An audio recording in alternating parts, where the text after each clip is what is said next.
Hello and welcome to Film Companion South. In this episode, we're going to be talking about The Great Indian Kitchen, which is streaming on Stream, which is, I think, a new platform. The film is directed by Geo Baby and it stars Suraj, Venjaramoodu, and Nimisha Sajayan. Right off the bat, this is not a usual film because the protagonists aren't named. They are every man and every woman, and The Great Indian Kitchen actually refers to the great Indian patriarchal household.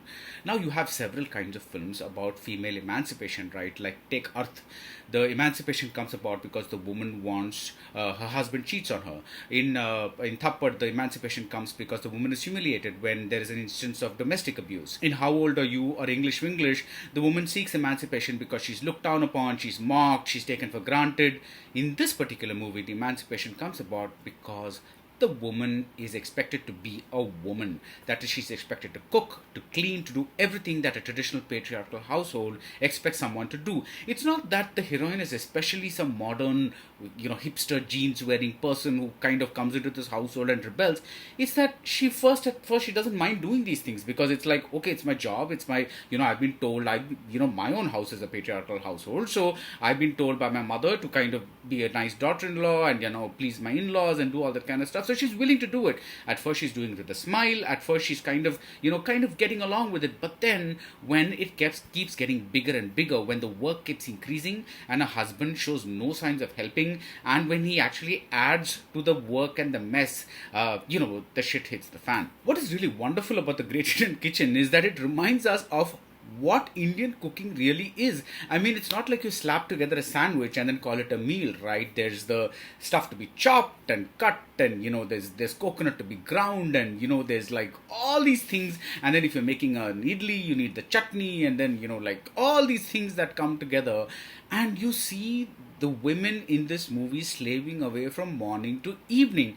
And as a man, you might actually feel a little guilty about the number of times you've sat down in front of a table, expecting things to land up on your plate and not even realizing how much has gone behind the scenes. Like as a kid, for example, I mean, of course, like me, if you've been to a hostel and stuff like that, and once you grow, branch out on your own, you realize you cook yourself, you realize how much of a pain it is. But as a kid, I remember, you're kind of this person who, demands things and expects things to be on your plate, and they arrive magically, right? But you don't realize how much effort it takes, and this movie shows every inch of that effort. Now, at first, Nimisha Vijayan and Suraj Venjaramoodu, they are an okay couple. I mean, in the sense that they're not greatly romantic or something like that, but, they like being with each other. There's some, minor romance things happening.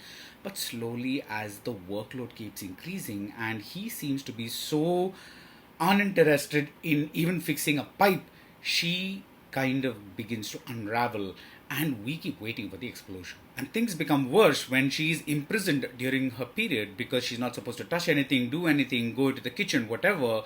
And this imprisonment adds to the fact that she's already imprisoned in this big ancestral house, this Baradwaj. The leads are simply exceptional. Nimisha Vijayan and Suraj Venjaramoodu, they are amazing because they make characters out of like people who could be one-dimensional, representational people, representational figures. And the first hour is absolutely superb because the director and the cinematographer, they show in numbing detail what it takes to, be in that kitchen day in, day out, day in, day out. You feel the numbness. I mean, you're wondering why she hasn't rebelled earlier. But I think the last bit, the last 40 minutes or so, it's a short movie, it's about an hour and 40 minutes. I think the last bit only kind of didn't do much for me, in the sense that it's still very good, but it's just not as good as the preceding portion, simply because the director widens the scope from one woman to kind of all womanhood.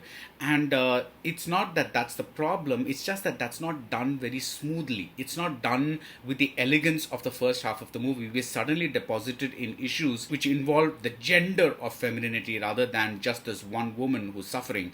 And I think that happens like not in a very organic way. I also wish that the Suraj Venjaramoodu character had been a little less one-dimensional, because however bad people are, you shouldn't make them easy to hate, easy to sneer at. They should have at least one or two redeeming qualities, and I found that missing in this film. But the ending is marvelous.